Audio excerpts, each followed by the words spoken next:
Hello, everyone.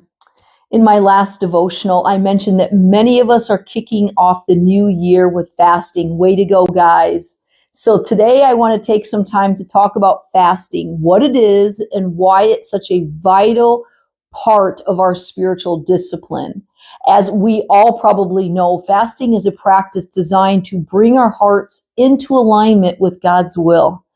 At its core, fasting means abstaining from food, whether it's all food or certain types of food, like in a Daniel fast.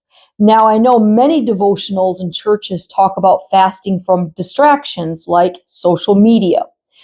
While that's certainly a way to practice self-discipline, I'm not entirely sure it aligns with the biblical definition of fasting, which always involves food.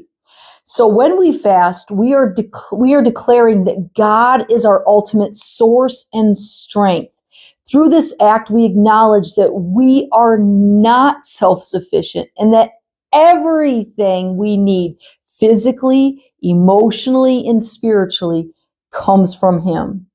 Derek Prince put it so beautifully when he said, the purpose of fasting is simply this: to humble ourselves. In Psalms 35:13, it says, I humbled my soul with fasting. Humility is foundational to our relationship with God, positioning us to receive from Him. But here's the key about humility. The responsibility to humble ourselves falls squarely on us. It's not something God will do for us. So praying, God, make me humble, isn't even scriptural, because God's response in scripture is always the same: humble yourself. So here's a phrase that I put together for us. Humility is our choice, not God's chore. Humility is our choice, not God's chore. When we become humble, God opens the door for His supernatural power. Think about it. Eating is the most natural thing we do. When we give it up, we deliberately turn away from the natural and toward the supernatural. When we humble ourselves through fasting, we acknowledge that we cannot achieve breakthroughs by our own strength or wisdom. Instead, we are inviting God's power to work on our behalf. In 2 Chronicles 20, we read about King Jehoshaphat and Israel's supernatural victory, a victory that started with humility and fasting. I encourage you to read the entire chapter, but I want to highlight verse 12. It says this: O God, will you not judge them? For we are powerless before this great multitude who are coming against us, nor do we know what to do, but our eyes are on you.